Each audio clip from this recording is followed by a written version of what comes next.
Sup gamers, and today I've challenged myself to beat Terraria while only using spellbooks, which are a subclass of magic weapons if you didn't already know. Starting the adventure off, I knew it would be tough, and you could probably see why, as I don't have a weapon and won't have a weapon until I make it all the way to the dungeon on the opposite side of the world, go inside of said dungeon and find a water bolt. But wait, you must be thinking, Bigbrogrounds, you silly goose, you can't enter the dungeon without killing Skeletron, and yeah, that's the problem. But hey, we'll cross that bridge when we get to it, because, as the keen-eyed of you may have noticed, I'm currently not at the dungeon. But that's fine, I thought. I'll just walk and it'll be no problem. I promptly discovered that was not the case, getting scared, teleporting away, and building a house. Might I add, with a brilliant dirt feature wall. Then I dug a hole, because the surface was dangerous, unpredictable, and unforgiving. I then died in my hole. After gathering more loot, I started feeling more confident in my abilities.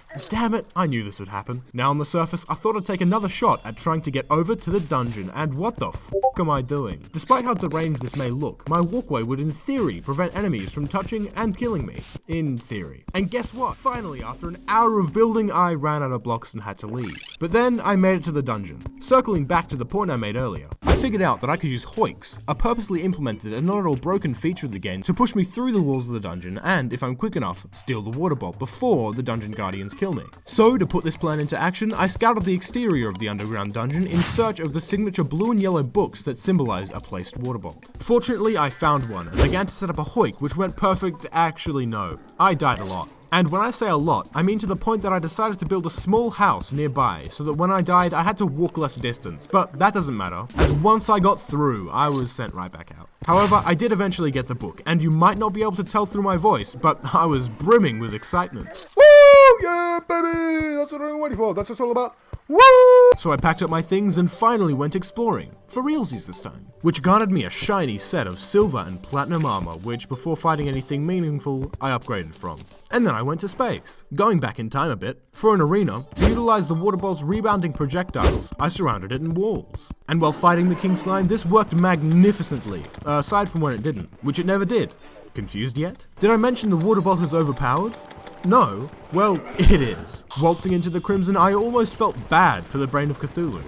Almost. After such an immense victory, with confidence, I prepared to fight Skeletron by setting up a similar arena to my first, right outside the dungeon, which surprisingly didn't work. Now, some may be surprised to know that the reason I died was actually due to a phenomenon called losing all my health. I remedied this, however, by making my health unlimited. Thanks, nurse. I also thought that I was a tad bit slow. No, not that kind. So I spent hours of my life crafting some boots that made my feet dusty. And look, I'm just gonna warn you, but the next part of this video is pretty graphic. Because I kicked the ever-living shit out of Skeletron. Yeah, you asshole. After doing the opposite of mourning his death, I was sent to hell, because I utilized unsavory language earlier in the video. So I made some friends, and 1.5 hours of ugly bridge building later, I found myself standing beside a pit of lava, about to sacrifice my oldest friend.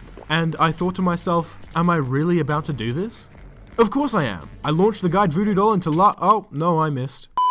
I launched the guide Voodoo Doll into lava, summoning the Wall of Flesh. I dodged the purple eyeball lasers and slowly chipped away at his health, while simultaneously running backwards and not falling over and giving myself a concussion, which, let's be honest, is probably one of the most unrealistic aspects of Terraria. And at about 10 PM Australian Eastern Standard Time, the Wall of Flesh squelched out of existence, and I collected my winnings from a quaint little box. After killing and turning the Wall of Flesh into bricks, I teleported to the surface and edited part 1. Coming back a few days later, I began my hard mode adventure. I knew that I would not survive long with my current gear, so I made my way to the Crimson and blessed the world with hard mode ores. Now if you didn't know, being able to deal damage is unfortunately not a strong suit of many hard mode magic books. So when crafting my armor, I obviously decided that more damage was more good, which makes a lot of sense. Until you realize that doing so cuts my defense by 1/3, which is a fact that I seem to have missed. Moving on. Now this fantastic structure was created to house the Wizard, a very old man who is apparently a brony, and who sells spell tomes, which when combined with some Ichor and Souls of Night craft the I kid you not, Golden Shower. Very mature. Later on, I found an ice golem, and unlike Red Bull, it gave me wings. Or at least a feather. Then, some what I at the time described as bullshit occurred, which was also accompanied by some very calmly delivered and yet extremely vulgar language. Heading back to town, I tried out some isometric 3D building, and for a first attempt, I don't reckon it's too bad. Though still traumatized from having my literal arse handed to me, I figured that possibly another armor upgrade was in order. In addition, my arena was looking a little bit outdated, so obviously, I forgot everything I knew about what makes a versatile and most importantly good arena, and built this instead, which, spoilers ahead, I had to alter for almost every boss battle going forward. Again, remembering my embarrassing altercation with the Destroyer, I thought I'd pick on something that I surely couldn't lose to. Now, for obvious reasons, I swiftly made the switch to titanium armor. Moving on. Now I can fly. I think now's also a good time to mention that my favourite biome, the Hallowed, decided to be a silly little goof and generate inside of the jungle, causing it to basically not exist. So I did what anyone would and built a fake biome right next to where all my NPCs live. Now while I was doing all this, I also took some time to craft 2 mechanical eyes, as since I couldn't use the rather OP Daedalus Stormbow on the Destroyer, the twins would be the next easiest mech boss to eliminate. But that's for future Bigbrogrounds to deal with, as currently, I'm being chased by Queen Slime. But you know, I came out of that fight with more than 0 of my health left, and I was feeling pretty good. So when this happened, Wyvern! You son of a bitch. I wasn't too distraught, and who'd have thunk, but that night I was feeling particularly vengeful. So I forgot about these things, watched a tutorial on how to easily defeat the Destroyer. Hey everybody, Waffle Time here. So, you've trumped the wall of flesh and entered a new age of outrageously hard box. Voided out of my mind, the fight began. And now I was told by Mr. Tutorial that I would be safe on my platform, which is why I was rather surprised when this happened. Oh my god, you can come up here. But this unexpected hurdle didn't stop me, as in this fight there are only 2 options, die or win. That night, I'd picked more than I'd ever picked before, but it was worth it. With a new suit of armor, I was chuffed to absolute bits, and ran straight to the jungle expecting a bounty of life fruits, which weren't there. Now, most people when receiving this message are usually not too happy, but I was fucking elated. Scrounging together whatever buff potions I had lying around, I headed to my fantastic arena and, you guessed it, started urinating. Followed by a barrage of crystal shards for a weapon I don't think I ever mentioned having. Anywho, for most of the fight I was feeling rather optimistic until I wasn't. I'm starting to feel like I have a bit of a heavy reliance on the nurse, but I don't really care. And I think he'd be delighted to know that I still found no life fruit. Oh wait, sorry, I did find one. Yes! And how long was that footage? Yeah, no, just double checking.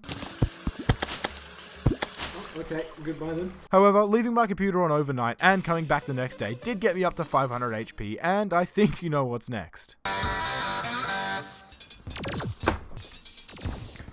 And that was pretty easy. Then, I did not craft a pickaxe axe, #DraxGang, and gathered over 600 clarified ore. Again crafting new armor, I descended into the jungle. Next, I performed some harmless, irreversible, catastrophic damage to an entire ecosystem to build a basic Plantera arena. Speaking of Plantera, she's dead. Whew!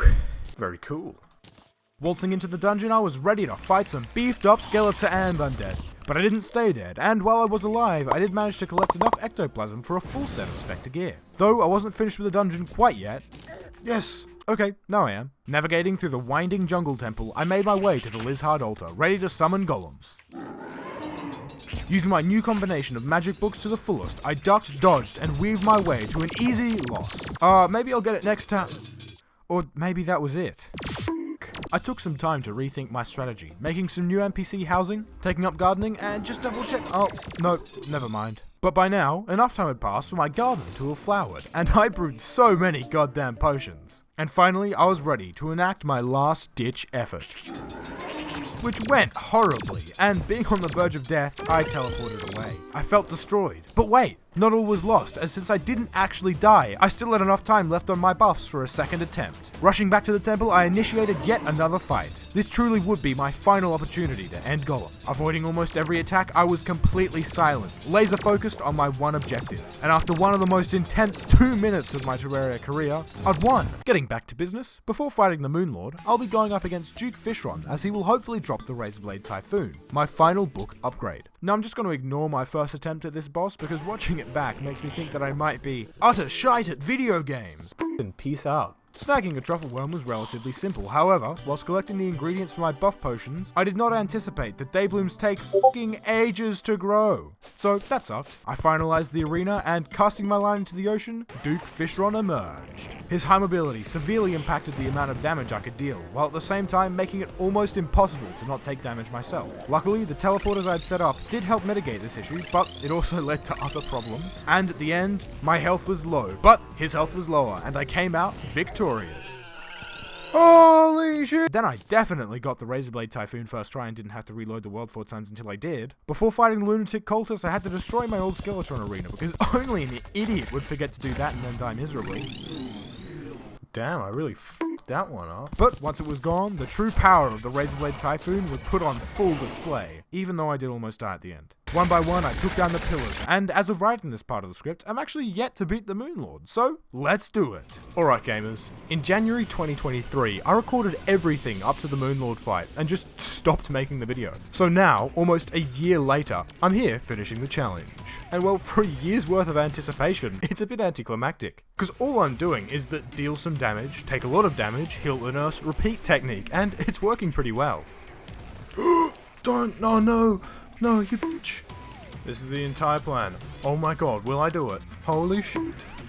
Holy shit. Yes, let's go! Oh, yes! Woo, yeah, baby! That's what I'm waiting for. That's what it's all about. Woo! Now, gamers, I genuinely didn't think I'd be able to do this one, but by some miracle, I did. And if you enjoyed, it would mean a lot if you subscribed and checked out some of my other challenge videos. And that's it.